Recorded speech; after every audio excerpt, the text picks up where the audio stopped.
Më 30 nëntor të vitit 1782, Britania njeh paraprakisht pavarësinë e Shteteve të Bashkuara të Amerikës, gjatë bisedimeve në Paris, të cilat përfunduan pas një viti me njohjen e plotë përfundimtare të shtetit të ri në hemisferën perëndimore. Historianët shpesh kanë komentuar se Traktati i Parisit ishte shumë bujar për Shtetet e Bashkuara, për sa i përket kufimve tepër të zgjeruar në dëm të fiseve indiane, ala të britanikëve.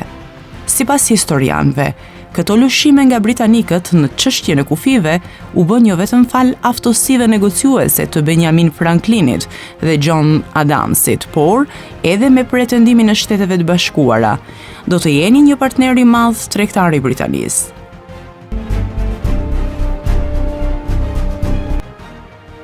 Më 30 nëntor të vitit 1872, në Glasgow, zhvillohet ndeshja e parë ndërkombëtare e futbollit midis Skocisë dhe Anglisë.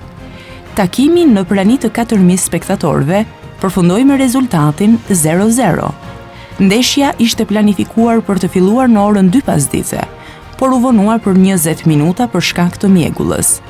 Spektatorët kishin paguar një tarifë hyrje prej 1 shilling, 10 darka.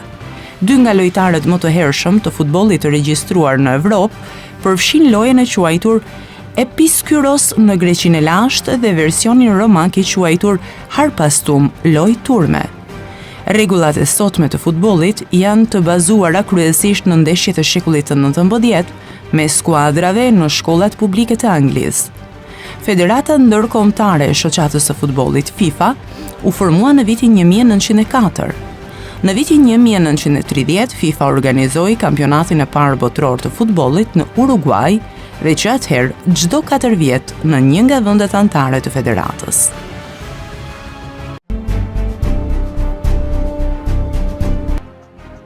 Më 30 nëntor të vitit 1912, Durrësi pushtohet nga trupat serbe.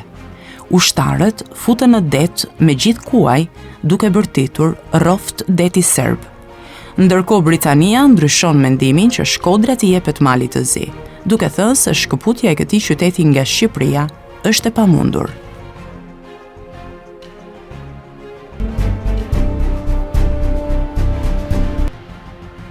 Më 30 nëntor të vitit 1872, Shtetet e Bashkuara dhe Britania ranë dakord për kushtet paqësore për të dhënë fund luftës amerikane për pavarësi.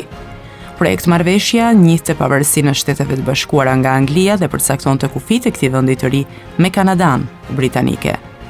Traktati caktoi lumin Mississippi si kufirin perëndimor të Shteteve të Bashkuara dhe Floridën spanjolle si kufirin e tyre jugor.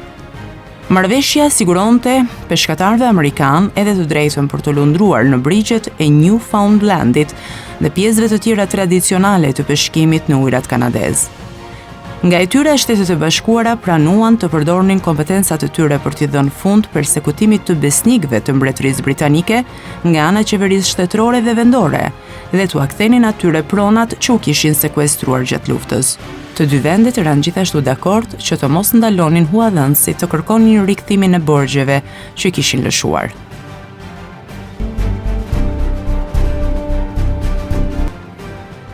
Më 30 nëntor të vitit 2011, Leka Zoguj II, në bazë të statutit mbretëror të vitit 1928, shpallet pretendent i fronit mbretëror të shqiptarëve, pas vdekjes së babait Leka Zoguj parë. Princi Leka II ka lindur më 26 mars të vitit 1982 në Afrikën e Jugut. Klinika në të cilën ka lindur është pallur nga qeveria e Afrikës së Jugut si tokë shqiptare për 24 orë, me kërkesë nga naltëmadhnia e tij, Leka i parë, mbreti i shqiptarëve.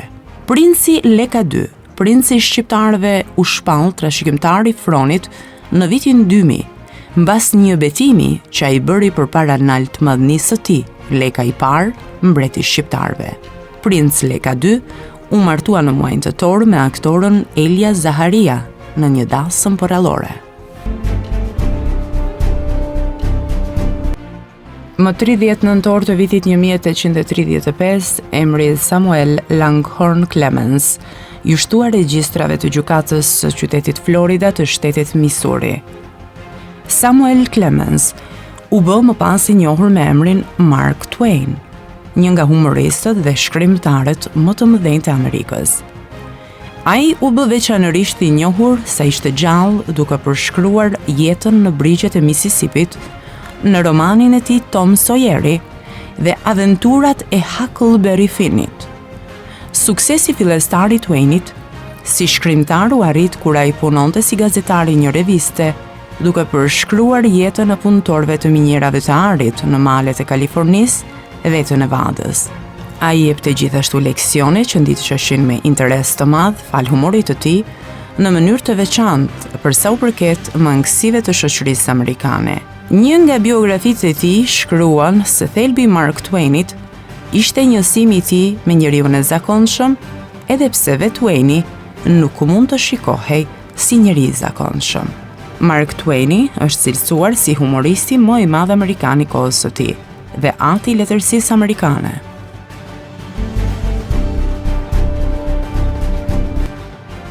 Më 30 nëntor të vitit 1874 ka lindur politikani britanik Sir Winston Leonard Spencer Churchill, ose Winston Churchill.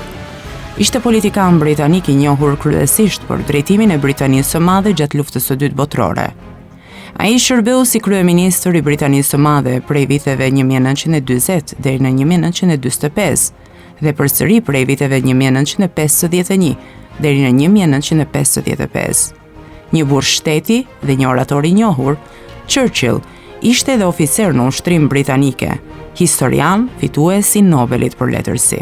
Gjatë karrierës së tij në ushtri, Churchill luftoi në Indi dhe në Sudan. Mori famë të mirë si korrespondent lufte dhe shkroi libra në lidhje me fushatat e tij ushtarake. Shërbeu në ushtri në frontin perëndimor në luftën e parë botërore, duke komanduar batalionin e 6 të pushkatarëve mbretëror skocez. Pas trazirave të luftës së dytë botërore, Churchill u emërua sërish si lordi i parë i forcave detare. Winston Churchill u dallua për fjalimet e tij, të cilat u bën një inspirim i madh për popullin britanik.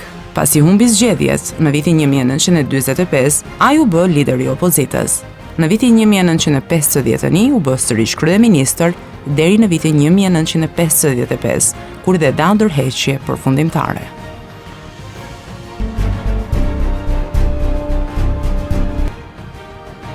Më 30 nëntor të vitit 1900 ka ndëruar jetë në Paris letrari i njohur irlandez Oscar Wilde. Wilde ishte një shkrimtar dhe poet anglez. Tatin e kishte kirurg dhe nënën poete dhe shkrimtare. Nëna Wilde, nën pseudonimin Speranza, fjala italiane për shpresë, shkruante poezi për revolucionarët e rinj të Irlandës në vitin 1848 dhe ishte një nacionaliste irlandeze përjetshme. Oscar Wilde studioi në kolegjin Trinity të Dublinit dhe në Oxford shkenca klasike. Ishte përkrahës i dogmës arti për artin. Pavarësisht se kjo dogmë mund takoi shumë kundërshtar, u bë shpejt i famshëm dhe shumë i kërkuar nga ciklet letrare. Ecuria e tij e shkëlqyer ndërpritet në vitin 1895, ku dënohet për 2 vjet punë të detyrueshme për homoseksualizëm, në atë kohë diçka e palitshme. Del nga burgu në vitin 1987 dhe jeton në Paris, deri ku ndroi jetë shumë i varfër dhe i braktisur.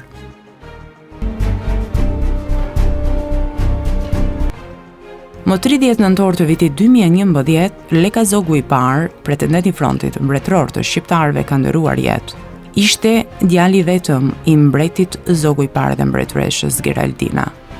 La trashëgimtar një djalë të vetëm, Leka Zogu II, pretendent për fronin mbretëror të shqiptarëve. Leka Zogu i parë u rit në emigrim, pa patur mundësi të vizitoj vendlindjen e tij për disa dekada. U kthye për herë të parë në Adhe në vitin 1993. Megjithse u rit në emigrim, pretendenti i fronit mbretëror shqiptar mësoi shqip nëpërmjet kurseve private. Ai ka folur gjithmonë me krenari gjuhën e të parëve të tij dhe deklaronte me shumë krenari origjinën e tij. Si sot 5 vjet më parë, më 30 nëntor të vitit 2011, repartin e terapisë intensive të klinikës së neurokirurgjisë ka pushuar zemra e pretendentit të fronit mbretëror, Leka Zogu i parë.